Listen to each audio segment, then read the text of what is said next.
Erin, tell us a little bit about yourself. Erin Caraway. I'm in the San Antonio market. We're a little bit outside of San Antonio, so we do service some parts of Austin, South Austin as well.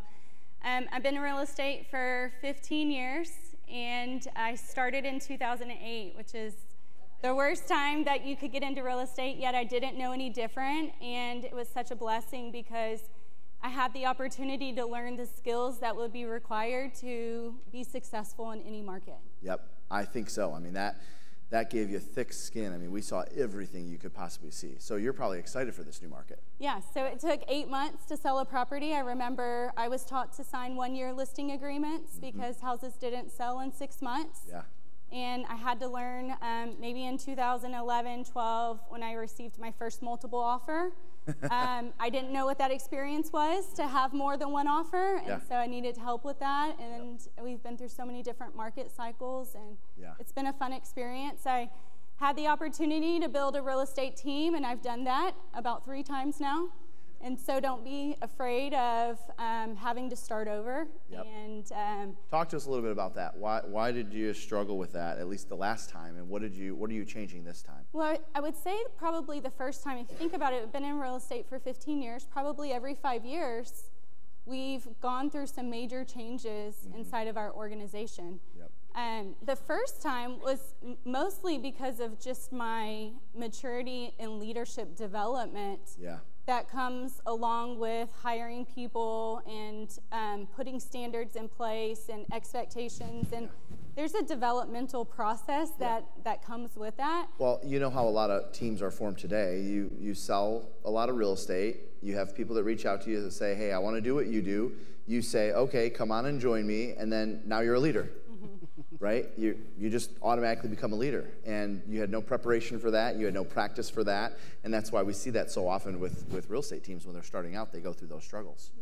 So what happened the second time? Well, and I would say probably too, I was an unrealistic leader, and I didn't really know that because just like you, I was expired for sell by owners, and I followed you since I first started in this business, and that was the way that I knew how to do it. And so while there's 50 ways to do real estate today, at least, I just knew that way. And it was pretty hard and had unrealistic expectations. I also didn't have kids and wasn't married, and I had a little bit more grit than some of the other agents in the business. And there's nothing right or wrong about that. It just, I had to soften my approach to it. The second time, I would say we were just going through a restructuring process. We had better leaders in place. We had different expectations. We were going through some branding changes. In 2018, went through several different life changes, all in a very short period of time. And I actually had to take a step back and take a step out of the business. I had been doing it for 12 years. I worked average on about 10 to 15 sellers a month. And I was going through a separation. I was 8 weeks pregnant with our son. I had a 1.5-year-old. My dad had passed away suddenly. And 3 weeks later, I had a baby. So all of those things had happened in such a short period of time, and I just couldn't set it on the side and continue running at the pace that I was running. I don't think anybody would be able to, so you're not alone. But continue. I had to process that, and what I realized was one of my defining moments was having to be picked up from the hospital for my mom and riding home with our newborn son in the car and my 2-year-old daughter, and realizing that I needed help. I didn't know how to process the amount of emotions that I was experiencing, and that was the first step of changing my life. Is reaching out and getting the appropriate help. And with the coaches that I had at the time, they were instrumental in how we handled the business, because I knew that I needed to take a step out and help myself and take care of the immediate needs of my family. And I had every intention of coming back. And so I couldn't lead anybody in the way that they deserved to be led. And I needed to focus on myself. And so what I would say for anybody that maybe just pushes through those experiences because you have things to do and you have goals to meet.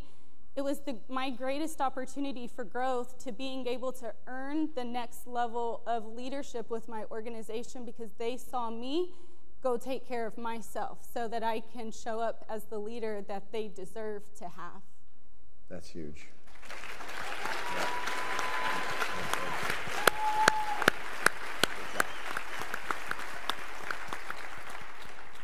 So today, yes, you are now back into production. How did you arrive at that decision, and why did you make that decision?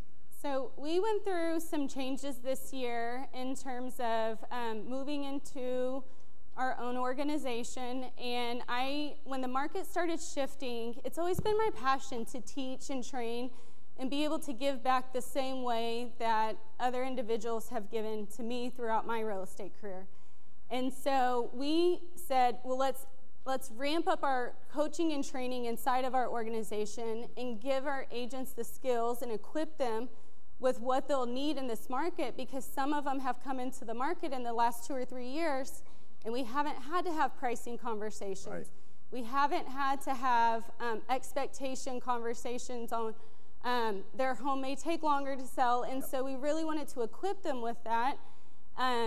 And we had so much experience in doing that, and so we also said, let's go outside of our organization and let's just start teaching in our local market. Yep. Let's position ourselves as being the expert, because we know if we can help other people get better, that it's also going to help our industry. It's going to help our agents be able to work with more skilled individuals. And so we started doing that, and I realized that I was teaching from my old ways of doing real estate, not for what has changed in the market. Yeah.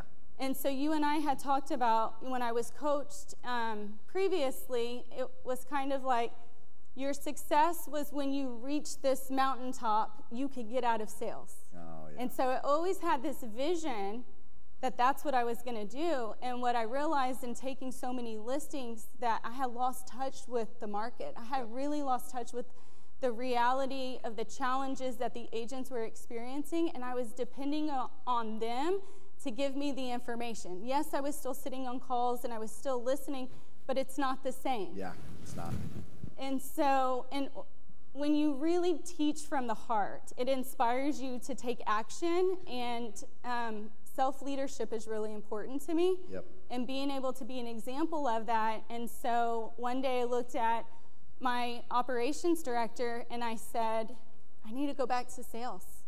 I need to get back in there, because the only way that I can really equip the agents with what they need and in the technology that we're using, yep, if I can use it on my own clients. Yes. And yes, so that really, your example, by watching you do what you do and how you lead your organizations, helped me make the decision that that was necessary for our organization, to be the leader and to be the organization that the agents that have partnered with us, yeah, are looking for. Well, it's been super fun working with you guys. When we were backstage, you had mentioned you reached out about coaching a while back. Yes. And can you share that story briefly, and we'll finish, we'll wrap up. So I was looking back through my messages that that you and I had corresponded about, and I realized that I had reached out to you in 2015. Mm-hmm. Because when I started real estate, in my local market, there really wasn't anyone to really follow at a high level. Mm-hmm. And so I looked outside, and there was a handful of agents mm-hmm. that I followed, and I listened to what they did, and I put those things into action. And so I had reached out to you in 2015 and was asking you about some marketing, and you responded. And so, one, I appreciate you always responding to every message that I sent, because sometimes we do that, and we don't get people noticed. send me messages all the time. I don't mind. Yeah. And so in 2017, I had reached out again and asked you about a one-on-one coaching opportunity. Yep. And your message was, I'm working on something, stay tuned. Mm-hmm. And so it's a really cool experience to see. And we launched in January of 18. Yeah, that's awesome. Well, thank you for being here. Let's hear it for Erin.